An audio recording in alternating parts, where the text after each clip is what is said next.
Hello everyone, welcome back to the session of English. In this session, we are going to continue with our chapter Comprehension Ability, part number 53. So, till now, we have already done 52 sessions on comprehension ability.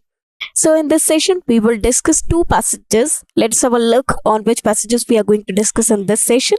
In this session, we will discuss passage number 72 and passage number 73. That means we are going to discuss two passages in this session, and also we are going to discuss questions based on these passages. Now, as we did earlier, that we read the entire passage because these passages are very short, and after that, we started attempting the question. So, in this session as well, we are going to discuss the passages in the same manner. First of all, we'll read the entire passage. We'll try to analyze the meaning of that particular passage, and after that, we will be discussing questions based on these passages. Okay, so first of all, we'll begin with passage number 72. So, in this session, we are going to begin with passage number 72. First of all, what we will do, we will read the entire passage and we'll try to figure out or analyze the meaning of this particular passage. So, this is passage number 72. So, first of all, let us read this passage. Ernest Rutherford was the son of a Scotch emigrant to New Zealand. Emigrant means one who came from outside and stayed you can say settled over here. So Ernest Rutherford, you must have heard this name. This was a great name or great contributor of science. So he was the son of a Scotch emigrant. It means immigrant from the Scotland to New Zealand, and he was shifted to New Zealand, where he was the fourth of the 12 children. It means that Ernest Rutherford, they were 12 brother or sister, you can say. It means the parents, they had 12 children, and he was fourth among them. It means he was the fourth number child. So there were 12 children, and he was on the fourth number. His early education took place in state primary school. State primary school means government schools. So his early education, it means when he was a child in his early childhood, he studied from a state primary school where children at the age of 13 were eligible for scholarships. It means in that school, the children who were 13 years old, they were eligible for the scholarships to secondary schools and universities. Initially means at the starting, Rutherford had no aspirations for an academic career. It means he was not interested in studies. He was not solely devoted to books. It means he was not bookworm. He did not like study. He excelled in physical activities, whereas he was proficient in physical activities, means in games and sports.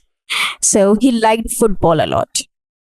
However, he demonstrated proficiency in Latin, but Latin is actually a Greek language, so he was proficient in that. Harbored a love for music. He also loved music. He was also interested in music. He had a passion in music and possessed a mechanical bent of mind. It means he was somewhere related to the mechanical aspect of the human life. So he was diverted to that place, not place, actually the state of mind. He was diverted to the mechanical, that is machinery, while attending Nelson College. Now he was in Nelson College, a government run boarding school. It means a state boarding school. Government run means a state board. Rutherford distinguished himself as an exceptional student. Now when he was studying at Nelson College, or when he started attending the Nelson College, he was an outstanding student. It means he took interest in studies, and here he was known to be the exceptional student or the outstanding student. Despite initially lacking ambitions for higher education, because initially, as we have seen in the first paragraph, that he was not interested in study at all, but in the second paragraph, when he was in Nelson College, he got interest in studies, and now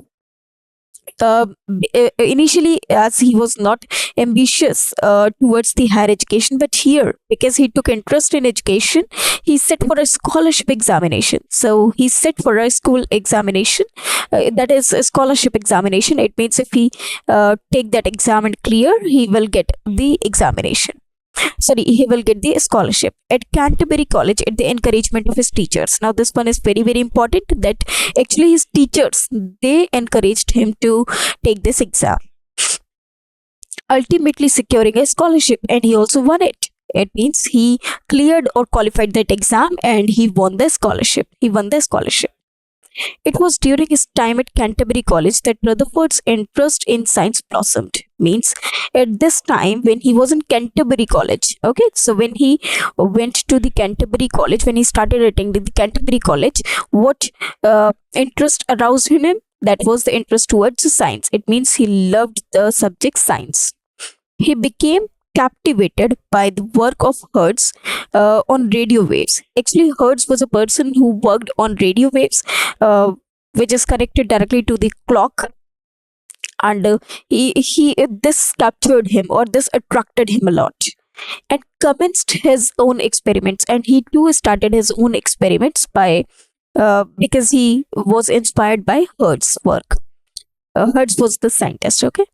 So in the college cloakroom is actually a storeroom like, which doubled as a space for students to hang their gowns, where the students, they used to hang their gowns in that particular room. In the corner of that particular room, he used to do experiments. Okay, so this is actually the paragraph about the life of Ernest Rutherford, and where his education journey started when he took interest in studies. So it is about the life of Ernest Rutherford, which whom we know very well that he was the greatest contributor in science. Okay, so he invented a lot many things.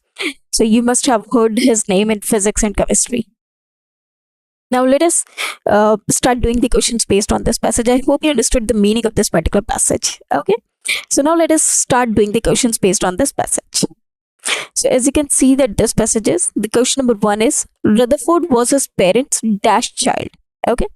Now let us see the options, and the options are second, last, fourth, or only child. Now as you can see, it is written in the first line that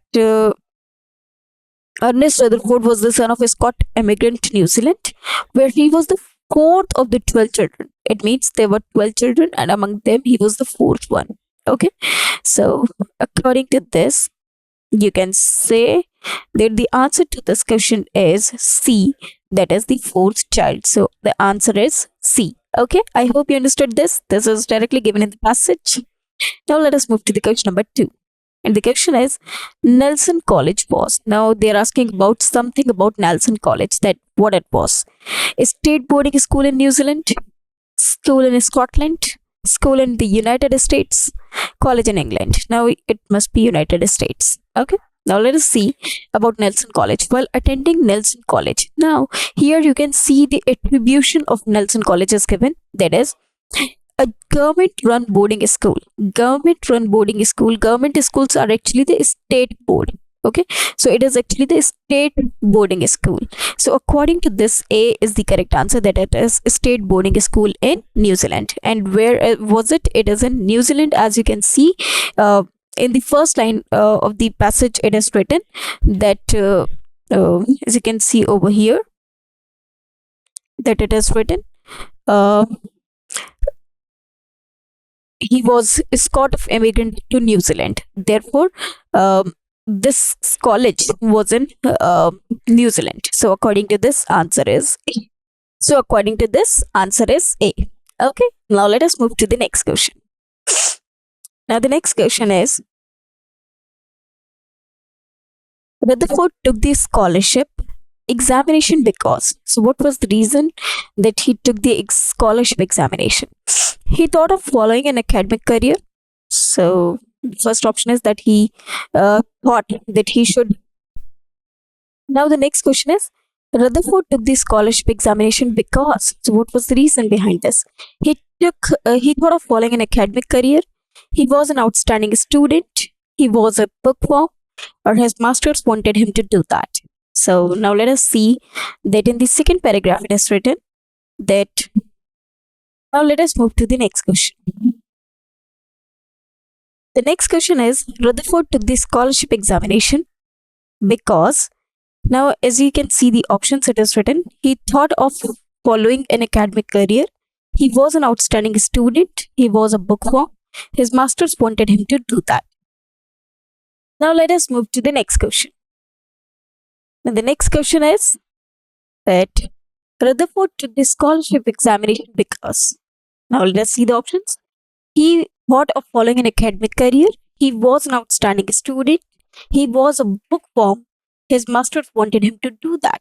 Now, if you see in the second paragraph, it is written, while attending Nelson College, government-run boarding school, Rutherford distinguished himself as an exceptional student. It means he started taking interest in studies. Despite initially lacking ambitions for higher education, he set for a scholarship examination at Canterbury College at the encouragement of his teachers. It means his teachers, they encouraged him to do so. So according to this, if we see the last option, that is his masters wanted him to do that, this is exactly the correct answer as it is given in the second paragraph, that his at the encouragement of his teachers, it means his masters wanted him to do that. Therefore, the correct answer will be D. Okay, so this is again directly given in the passage. Now let us move to the next question. The next question is, now let us see the next question. Next question is, Rutherford conducted his own private experiments in. Now, as you can see, it is written in the last line of the second paragraph of the passage that uh, he became captivated by the work of Hertz on radio waves and commenced his own experiments in the college's cloakroom. Okay, cloakroom. So let us see the options now. In the laboratory of Nelson College, some corner of the cloakroom of Canterbury College, some corner of the cloakroom of Nelson College, a corner of the room allotted to him in boarding house. Now we know well that it was a cloakroom. So yes, the cloakroom is the correct answer, but here two cloakrooms have been mentioned, whether they are talking about the Canterbury College or the Nelson College. Obviously, if he was admitted in Canterbury College, where Rutherford's interest in science blossomed.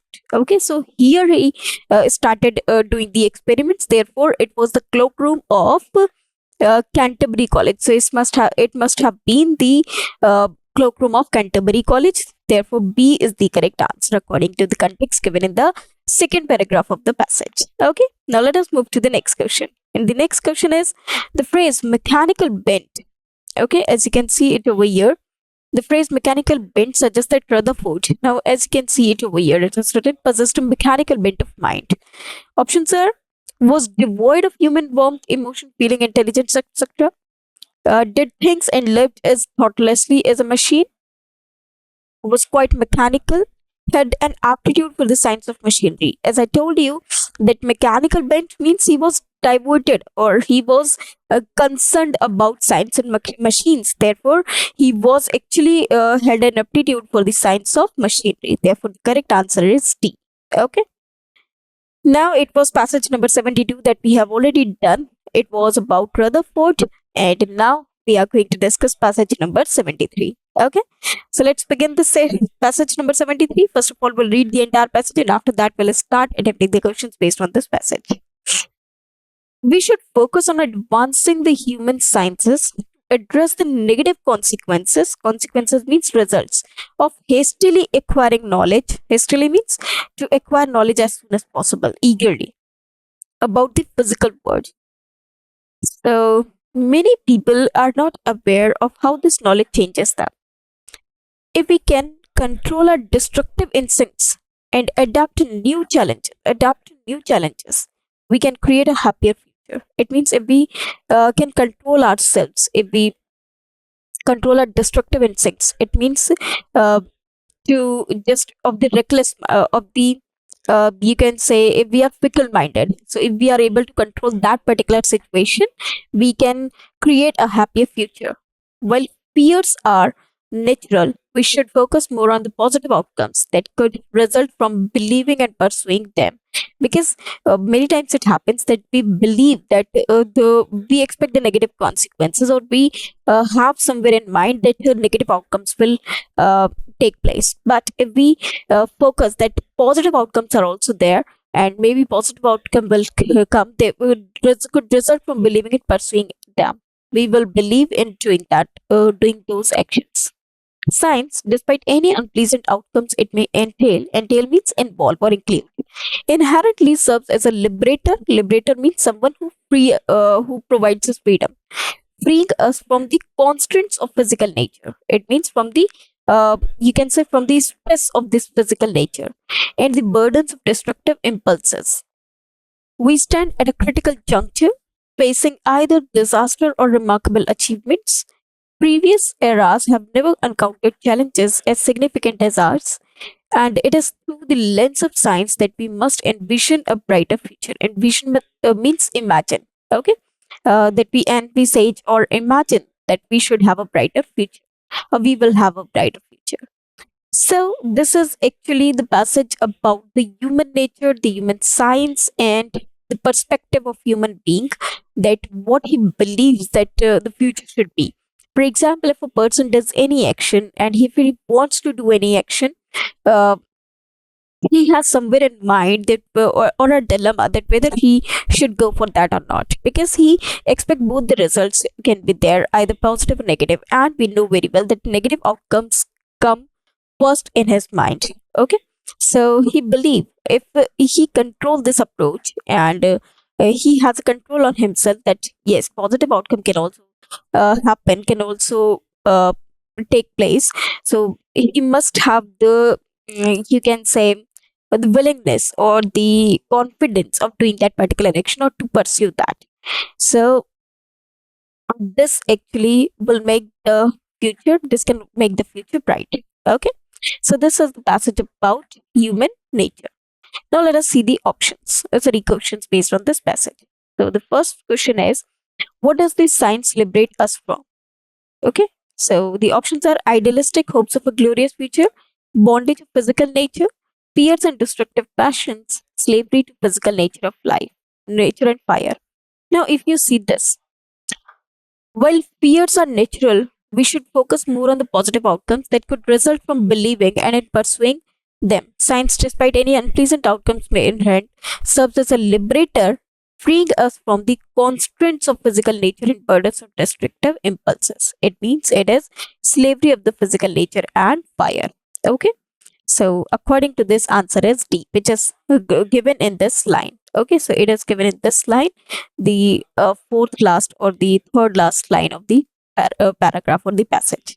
Okay, now let us move to the next question, and the next question is to create a promising future. A person should. So, let us see the options.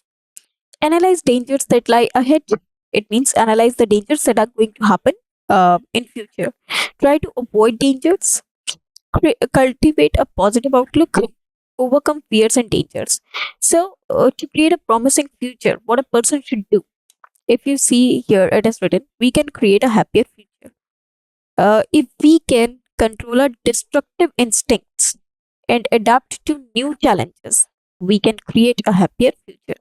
So, from this line, the second and the third line of the paragraph, it can be analyzed that if we cultivate a positive outlook, it means if we try to control our destructive instincts and try to adapt the challenges and face the challenges, and also if we have the positive outlook that yes, the positive things can also happen, the positive outcome can also be achieved, so we can have a bright future or the promising future. So according to this, C is the correct answer. Now let us move to the next one. The next question is, if humans animalistic cravings means when we are eager to have something, are managed. Animalistic refer to the eagerness that no, I have to achieve this anyhow. This type of craving, if he is able to manage them, so what will happen? The future will be tolerant. The present will be brighter than future. The future will be brighter than the present, or the present will become tolerant. Obviously, we must envision a brighter future. Brighter future means we should expect that the bright that we will have the brighter future. So according to this, C is the correct answer, that the future will be better than the present. So if we have this animalistic cravings of a human being, he's able to manage it, he can have the brighter future in his life. Okay, now let us move to the next one. The next question is, as you can see, as per the author's perspective, fears and hopes. So the question is about the author's perspective. It means author's uh, opinion that fears and hopes, what does this do? Are irrational, can yield good results, can bear fruit, are closely linked with the life of modern men. So the answer will be D, that are closely linked with the life of modern men. As you can see, that it is actually disaster or remarkable achievements. We stand at a critical juncture facing either disaster or remarkable achievements. Previous eras have never encountered challenges as significant as ours. As ours means modern man.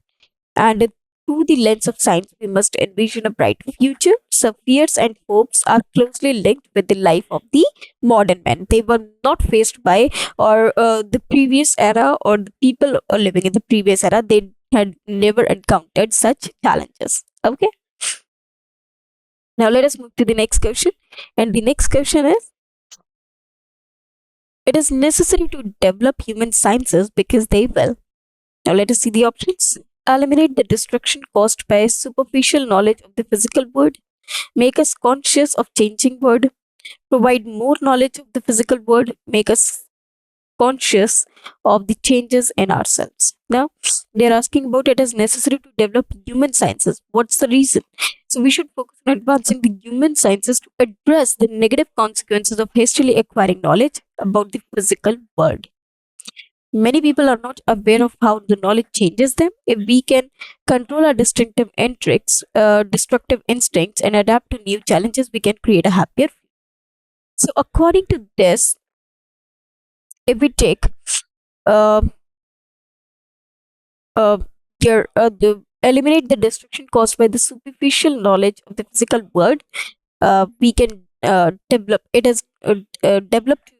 It is necessary to develop human sciences because they will eliminate the destruction, as you can see in the first three line of the passage, that they will eliminate the destruction caused by superficial knowledge of the physical world.